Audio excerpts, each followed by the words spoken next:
দাও দাও স্পিকার দাও স্পিকার দাও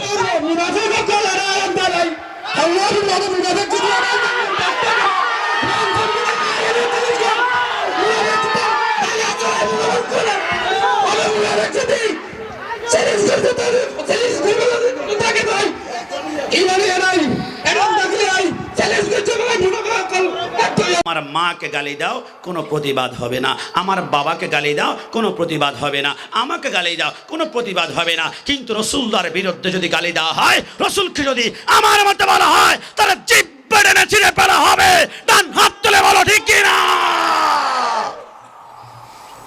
ইস, তাদেরকে মারার কোনো সুযোগ যদি আল্লাহ দিত, কত মারার কেসের আসামি যে আমি গোলাম রাব্বানী কাশেমি হতাম। তাদেরকে মারতে পারি না, কারণ আমরা সুন্নিরা মারামারি বিশ্বাসী নয়। শাপলা চত্বরে গিয়ে আগুন জ্বালানোর পক্ষে কিন্তু আমরা নয়। ভার্সিটির চত্বরে গিয়ে যুবকের পায়ের রক কেটে দেওয়ার পক্ষে আমরা নয়। কথায় কথায় বাইতুল মুকাররমার সামনে টায়ারে আগুন জ্বালিয়ে পুলিশের উপর আক্রমণ করার পক্ষে কিন্তু আমরা নয়। আমরা মারি না কেন?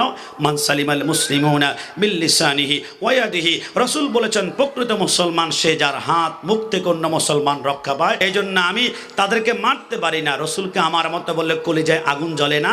তো আগুন যখন নিভাতে চাইবেন, পানি তো লাগবে। তো মাঝে মাঝে আমি পানি দিই কিভাবে? এইভাবে পানি দিই আমি।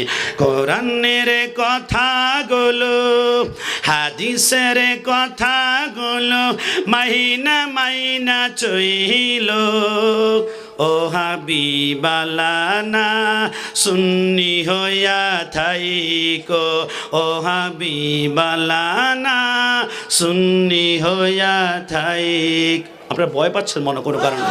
কোনো সমস্যা আছে?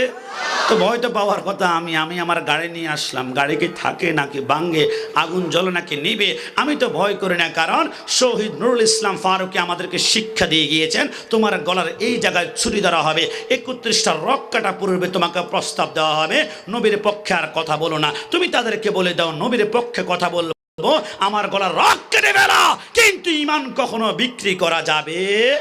এ জবান খুলে বলুন, যাবে? করতেছি ভাইয়া,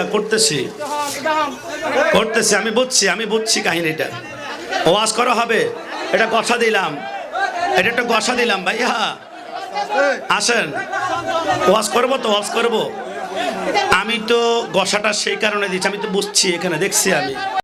হ্যাঁ, আস্তে আস্তে, কেউ যাবেন না, কেউ যাবেন না, সবাই বসেন। ছিলাম আজকে কিন্তু সার্ফ এক্সেল দিব ভালো করে, বসেন।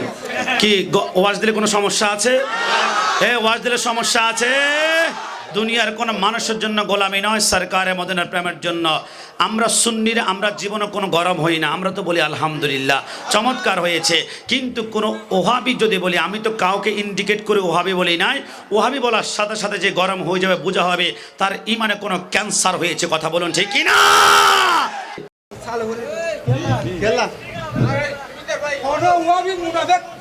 দাও দাও স্পিকার দাও স্পিকার দাও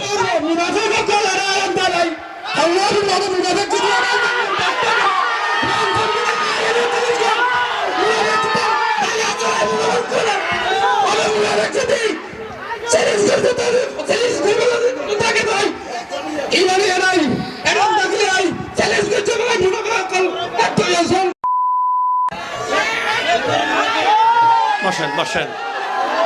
নারায়ে তাকবীর, নারায়ে তাকবীর, নারায়ে রিসালাত, আহলে সুন্নাত ওয়াল জামাত, আলী আল্লাহর দুশমনেরা হুঁশিয়ার সাবধান। আসেন বসেন।